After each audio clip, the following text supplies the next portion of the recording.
الله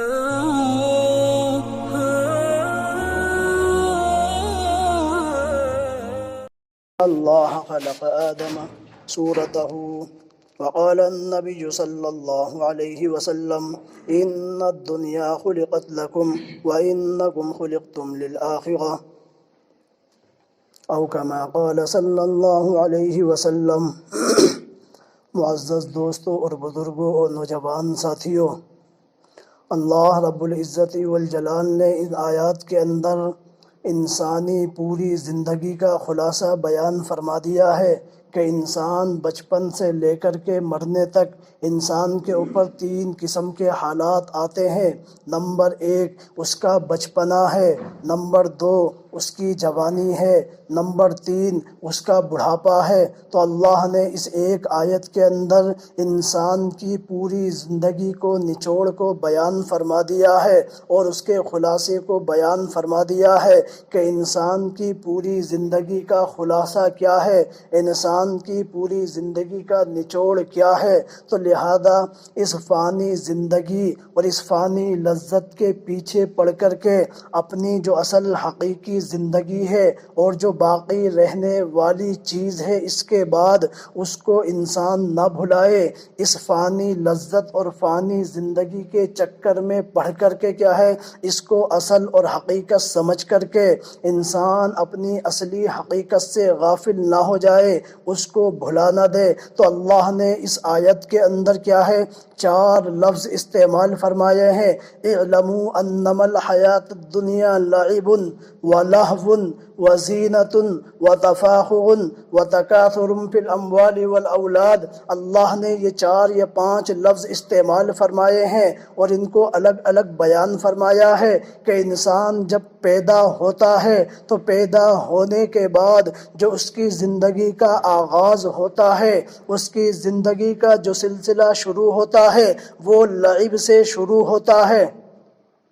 لغات کے اندر لعب کسے کہتے ہیں؟ اہل لغات نے لعب کے سلسلے میں بیان فرمایا ہے، لعب ایسے کھیل کو کہتے ہیں جو کیا ہے بے مقصد ہو، اس کا کوئی فائدہ پیش نظر نہ ہو، ذہن اور دماغ کے اندر کیا ہے اس کا کوئی مقصد نہ ہو، ایسے کھیل کو لعب کہتے ہیں۔ تو لہذا جب بچہ پیدا ہوتا ہے اور جو بہت چھوٹے بچے ہوتے ہیں جو وہ کھیل کھیلتے ہیں تو لہذا ان کے پیش نظر کوئی فائدہ بھی نہیں ہوتا ہے، کوئی مقصد بھی ان کے تحت نہیں ہوتا ہے، بلکہ یوں ہی وہ اس کھیل کو کھیلتے ہیں۔ اگر جس کھیل کو وہ چھوٹے بچے کھیل رہے ہیں ان سے اس چیز کو چھین لیا جائے تو لہذا ان کو ایسا ہی معلوم ہوتا ہے جیسا کہ سارا سرمایہ ان سے چھین لیا گیا ہے۔ تو لہذا پہلے انسان کا جو دور شروع ہوتا ہے وہ لعب سے شروع ہوتا ہے، یعنی بے مقصد کیا ہے ہم اس کو کر رہے ہیں تو لہذا یہ لعب ہے۔ اس کے بعد انسان اس دور سے نکل کر کے کیا ہے تھوڑا بڑا ہوتا ہے، کچھ سمجھ بوجھ اس کو آتی ہے، اب کیا ہے لہو کا سلسلہ شروع ہوتا ہے۔ اور لہو ایسے کھیل کو کہتے ہیں جو اس کے فائدہ پیش نظر ہو، جو با مقصد اس کو کھیلا جائے۔ مثال کے طور کے اوپر کیا ہے بڑے تھوڑے بچے ہوتے ہیں، جب وہ ورزش کر رہے ہیں تو لہذا ان کے ذہنوں کے اندر ایک فائدہ ہوتا ہے، ایک چیز ان کے پیش نظر ہوتی ہے کہ ہم اس ورزش کے ذریعے سے کیا ہے اپنے جسم کی کیا ہے بھاری پن کو ہلکا کریں گے۔ تو لہذا یہ ان کے ذہنوں کے اندر کیا ہے ایک فائدہ ہے، ایک مقصد ہے، یعنی ہمارا جسم صحیح اور سالم رہے گا، تندرست رہے گا، اچھی صحت ہماری رہے گی اس ورزش کو کرنے کی وجہ سے۔ تو لہذا یہ جو دوسرا دور ہے لعب سے نکل کر کے ہم لہو کے اندر داخل ہو گئے تو لہذا اس کے تحت ہمارے ذہنوں کے اندر کیا ہے کچھ فائدہ ہوتا ہے۔ تو لہذا اللہ کہتا ہے جیسے پہلا دور ختم ہوا اب وہ لعب سے نکل کر کے لہو کے اندر داخل ہوئے تو لہذا اب ان کو سمجھ آئی کہ ہم نے جو لعب جو کھیل پہلے کھیلے تھے بہت چھوٹے پن کے اندر وہ سب فانی تھے، وہ لا یعنی تھے، ان کا کوئی مقصد حاصل نہیں ہوا ہے، سب بیکار تھے۔ تو لہذا اب یہ ہم اس کو سمجھ رہے ہیں، یہی ہمارا اصل کھیل ہے، یہی اصل زندگی ہے۔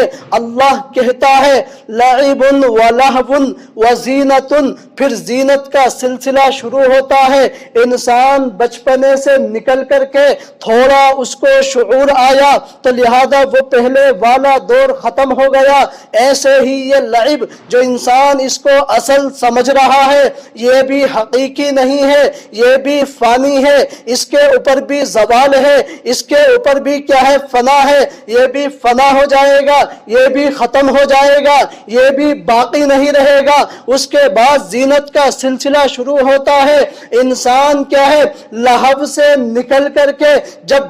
جوانی کی دہلیز کے اوپر قدم رکھتا ہے، جوانی کے دور کے آغاز کے اندر قدم رکھتا ہے، اس کی جوانی کا سلسلہ شروع ہوتا ہے۔ اب زینت کا دور شروع ہوتا ہے۔ ظاہری اعتبار سے انسان اپنے جسم کو سنوارنے کے اندر کیا ہے، اس کے لیے زینت کو اختیار کرتا ہے، کپڑوں کی زینت کو اختیار کرتا ہے، بناؤ سنگار کو استعمال کرتا ہے، یعنی ظاہری زینت کو استعمال کرتا ہے، اور اسی کو بندہ کیا ہے، اپنی اصل حقیقی زندگی سمجھ بیٹھتا ہے۔ تو اس لیے اللہ نے فرمایا ہے انما الحیات الدنیا لعب و لہو و زینت، یہ جو زینت کی زندگی ہے اس کو انسان اصل سمجھ رہا ہے، حقیقی سمجھ رہا ہے، یہ بھی حقیقی نہیں ہے، اس کے اوپر بھی زوال ہے، اس کے اوپر بھی فنا ہے، یہ بھی فانی ہوگی، یہ بھی ختم ہو جائے گی۔ یہ ظاہری زینت کیا ہے، آج موجود ہے، کل ختم ہو جائے گی، کل فنا ہو جائے گی۔ انسان اس کے اندر لگ کر کے کیا ہے، جو اس کی اصل اور حقیقی زندگی ہے اس کو نہ بھولے۔ اللہ نے فرمایا ہے وَزِينَةٌ وَتَفَاخُرٌ فِي الْأَمْوَالِ وَالْأَوْلَادِ، اب اس کے بعد کیا ہے، آخری زندگی کا دور شروع ہوتا ہے جسے بڑھاپا کہتے ہیں۔ اب بڑھاپے کے اندر کیا ہے، اس کا حسن و جمال ختم ہو گیا، چہرے کی رنگت ختم ہو گئی ہے، زیب و زینت ختم ہو گئی ہے، حسن و جمال ختم ہو گیا ہے، صحت ختم ہو گئی ہے، قوت ختم ہو گئی ہے، طاقت ختم ہو گئی ہے۔ جس طریقے سے کیا ہے، یہ چیزیں ختم ہو گئی ہیں، اب بڑھاپے کے اندر کیا ہے، جو اصل چیز بندہ سمجھتا ہے وَتَفَاخُرٌ فِي الْأَمْوَالِ وَالْأَوْلَادِ، مال کے اندر بھی کیا ہے، دوسروں سے کیا ہے، رعب اور دبدبہ اور تفاخر کو بتلاتا ہے۔ میرے پاس اتنا بینک اور بیلنس ہے، اتنی گاڑیاں ہیں، اتنے کوٹھیاں ہیں، اتنے بنگلے ہیں، اتنا سونا اور چاندی موجود ہے۔ رب کہتا ہے وَتَفَاخُرٌ فِي الْأَمْوَالِ وَالْأَوْلَادِ، یہ بھی ختم ہو جائے گا۔ اولاد کے ذریعے سے کیا ہے، بڑھاپے کے اندر کیا ہے، بندہ قوت دکھلاتا ہے، میری اتنی اولاد ہے، فلاں بندہ فلاں کیا ہے، میرا بیٹا انجینئر ہے، فلاں ڈاکٹر ہے، اس کی اتنی سیلری ہے، اس کی اتنی انکم ہے۔ رب کہتا ہے یہ سب کچھ ختم ہو جائے گا، یہ سب کچھ فانی ہو جائے گا، باقی نہیں رہے گا۔ وَتَفَاخُرٌ فِي الْأَمْوَالِ وَالْأَوْلَادِ، اولاد کے ذریعے سے کیا ہے، فخر جتلاتا ہے، رعب دکھلاتا ہے، کیا ہے، اپنا دبدبہ دوسرے کے اوپر قائم کرتا ہے، مال کے ذریعے سے قائم کرتا ہے۔ رب کہتا ہے یہ سب فانی ہے۔ اس کی حقیقت کیا ہے،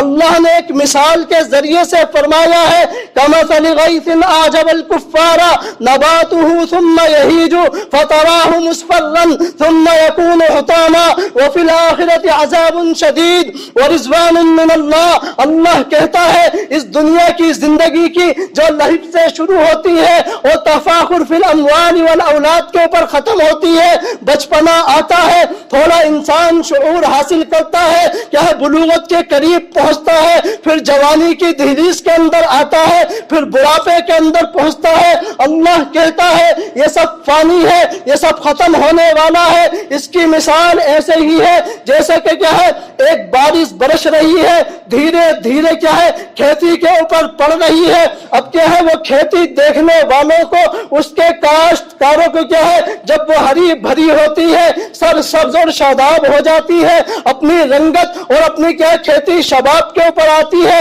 جو کاشتکار ہوتا ہے، جو اس کو کرنے والا ہوتا ہے اس کو دیکھ کر کے کیا ہے اسے خوشی محسوس ہوتی ہے، اس کے اندر کیا ہے ایک دائیا پیدا ہوتا ہے، یہ کھیتی ہری بھری ہو گئی ہے، سب سبز و شاداب ہے، اللہ کہتا ہے جیسے یہ کھیتی ہے آج ہری بھری ہے، سب سبز اور شاداب ہے، یہ اپنی شباب کے اوپر ہے، رنگت کے اوپر ہے، حسن و جمال کے اندر کیا ہے انتہا کے اوپر ہے، اللہ کہتا ہے تھوڑے دن کے بعد کیا ہے وہ پیلی ہونی شروع ہو جاتی ہے، زرد ہونی شروع ہو جاتی ہے، پھر زرد ہونے کے بعد کیا ہے وہ کیا ہے دھیرے دھیرے کیا ہے حطام ہو جاتی ہے۔ عربی زبان کے اندر لفظ حطام کے معنی آتے ہیں کسی چیز کو چورا اور چورا کر دینا، بالکل کیا ختم ہو جانا، جیسے کاشتکار جب کھیتی شباب کے اوپر آتی ہے ہری بھری معلوم ہوتی ہے، خوشنما معلوم ہوتی ہے، اچھی معلوم ہوتی ہے، اس کو دیکھ کر کے خوش ہوتا ہے،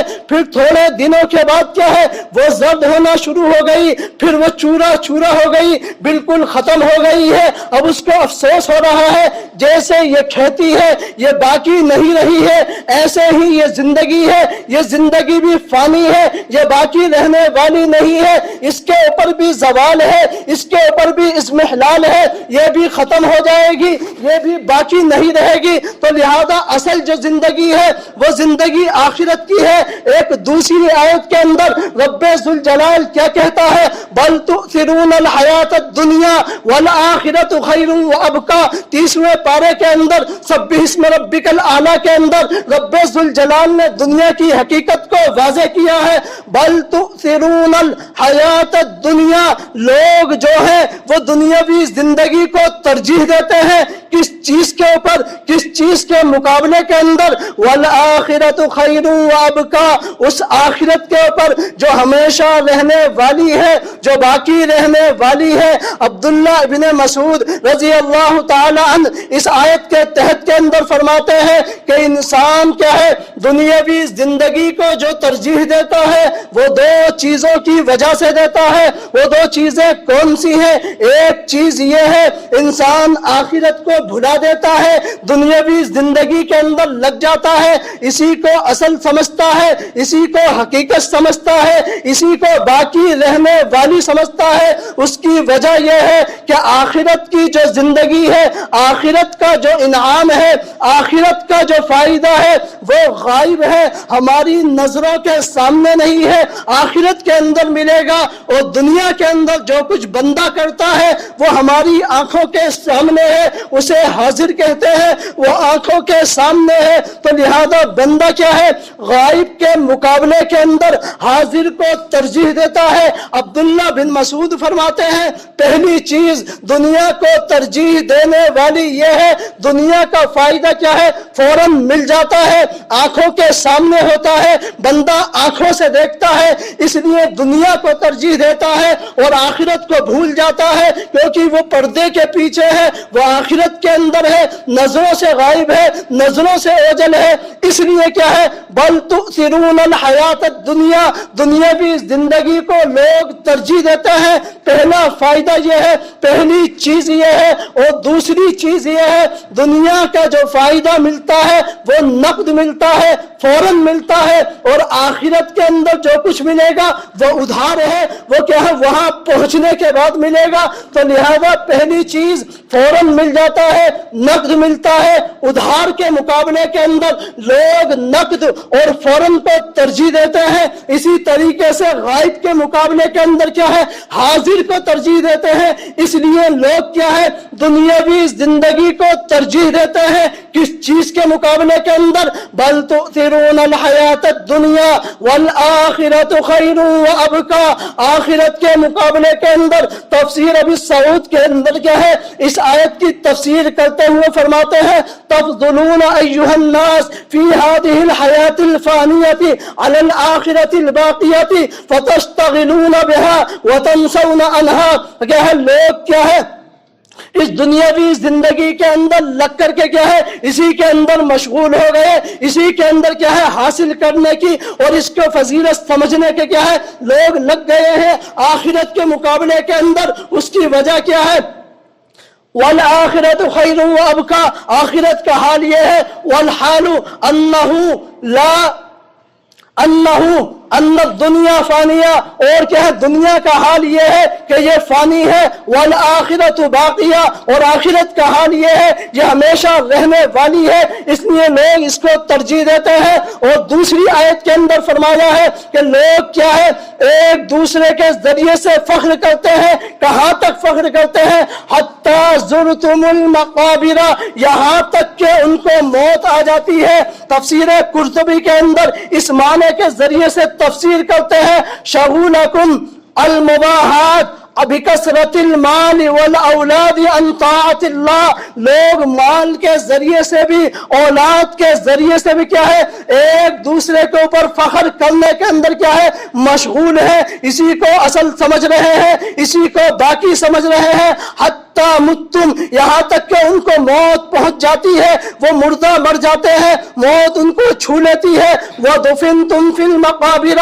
اور قبروں کے اندر اس کو دفنا دیا جاتا ہے، اسی کے اندر مشغول ہے۔ تو میرے دوستوں اور بزرگوں، حضرت علی المرتضیٰ رضی اللہ تعالیٰ عنہ فرماتے ہیں کہ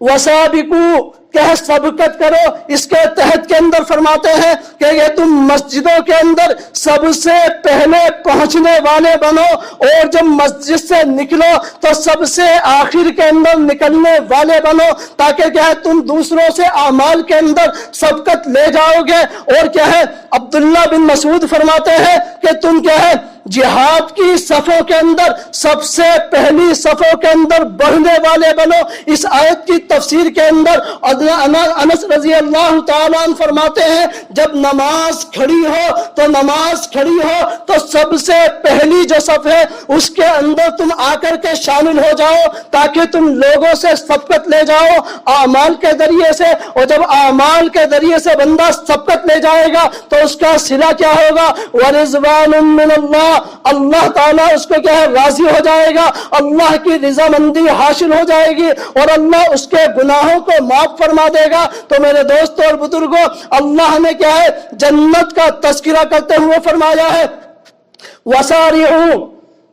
إِلَى مَغْفِرَةٍ مِّن رَّبِّكُمْ وَجَنَّةٍ عَرْضُهَا كَعَرْضِ السَّمَاءِ وَالْأَرْضِ، تم اس جنت کی طرف سبقت کرو جس کی چوڑائی کیا ہے آسمانوں کے برابر ہے، آسمانوں سے بھی زیادہ ہے، اور زمینوں کے برابر ہے۔ تو اللہ نے كَعَرْضِ السَّمَاء جو اس کو تشبیہ دی ہے وہ صفت کے ذریعے سے دی ہے، نہ کہ کیا ہے ذات کے ذریعے سے دی ہے۔ صفت کا مطلب یہ ہے یعنی جتنے ساتوں آسمان ہیں ان تمام کی جو چوڑائی ہے تو لہذا جنت کی جو چوڑائی ہے اس کے برابر ہے، اس سے کم کی نفی ہے، یعنی ساتوں آسمانوں سے جنت کم نہیں ہوگی چوڑائی کے اندر، بلکہ زیادہ تو ہو سکتی ہے۔ اور جو ساتوں زمینیں ہیں تہبتیں اس کی چوڑائی کے برابر ہے۔ تو لہذا جب کیا ہے عرض کا مقابلہ طول کے مقابلے کے اندر کیا جائے تو ظاہر سی بات ہے جو اس کی لمبائی ہوتی ہے وہ عرض اور چوڑائی کے مقابلے کے اندر زیادہ ہوتی ہے، اس لیے جنت جو ہے آسمانوں سے بھی بڑی ہوئی ہے عرض اور طول کے اندر۔ لیکن جب اس کا مقابلہ کیا ہے بغیر طول کے کیا جائے تو ظاہر سی بات ہے تب بھی جنت آسمانوں سے بڑی ہوئی ہے۔ تو میرے دوستوں اور بزرگوں، ایسی جنت کی سب طرف سبقت کرو جو کیا آسمانوں سے بڑی ہوئی ہے، آسمانوں سے زیادہ اس کی چوڑائی ہے۔ اور پھر کیا ہے ذالک فضل اللہ یؤتیہ من یشاء، اللہ رب العزت والجلال جس کے اوپر فضل فرمائے گا، جس کے اوپر احسان فرمائے گا، جس کے اوپر کرم فرمائے گا وہی جنت کے اندر داخل ہو جائے گا۔ تو میرے دوست اور بزرگوں، اس کے تحت کے اندر کیا ہے تفسیر قرطبی کے اندر آتا ہے کہ یہ ہے اللہ کے نبی علیہ السلام نے کیا ہے جب یہ پڑھا تو صحابہ نے عرض کیا یا رسول اللہ کیا آپ کو بھی کیا ہے آپ کا عمل جنت میں نہیں پہنچائے گا؟ تو اللہ کے نبی نے فرمایا نہیں، بلکہ یہ اللہ کے فضل کی وجہ سے ہوگا، کسی کو یہ شبہ نہیں آنا چاہیے۔ ہم دنیا کے اندر کیا ہے کل تھے اور دنیا کے اندر رہ کر کے کیا ہے ہم نے تمام اچھے عمل کیے، کبھی گناہ نہیں کیا ہے، کبھی معصیت نہیں کی ہے، کبھی نافرمانی نہیں کی ہے، کبھی برائی نہیں کی ہے، تو انسان کے اندر یہ داعیہ پیدا ہو جاتا ہے شاید میں اپنے عمل کی وجہ سے کیا ہے جنت کے اندر چلا جاؤں گا۔ اللہ کے نبی نے فرمایا یہ شبہ نہیں آنا چاہیے، بلکہ جنت کے اندر کیا ہے جو بندہ پہنچے گا اپنے عمل کی وجہ سے نہیں، بلکہ اللہ کے فضل کی وجہ سے، اپنے عمل کی وجہ سے نہیں، اللہ کے احسان کی وجہ سے، اللہ کے کرم کی وجہ سے جنت کے اندر داخل ہوگا۔ تو میرے دوست اور بزرگ کیا ہے تو ہمیں چاہیے ہم دنیا کو ضرورت سمجھیں، ضرورت کے دائرے کے اندر رہ کر کے کیا ہے اس کو حاصل کریں، دنیا کو خوب کمائیں، پیسوں کو خوب کمائیں، خوب حاصل کریں، لیکن ضرورت کے دائرے کے اندر جب سے ہم نے کیا ہے دنیا کو ضرورت سے آگے بڑھ کر کے کیا ہے مقصد زندگی سمجھ لیا ہے، تب سے ہم فساد کے اندر مبتلا ہے، آزمائشوں کے اندر مبتلا ہے، پریشانیوں کے اندر مبتلا ہے، بے چینی کا شکار ہے، مال بھی موجود ہے، کوٹھی بھی موجود ہے، اولاد بے شمار ہے، بنگلہ موجود ہے،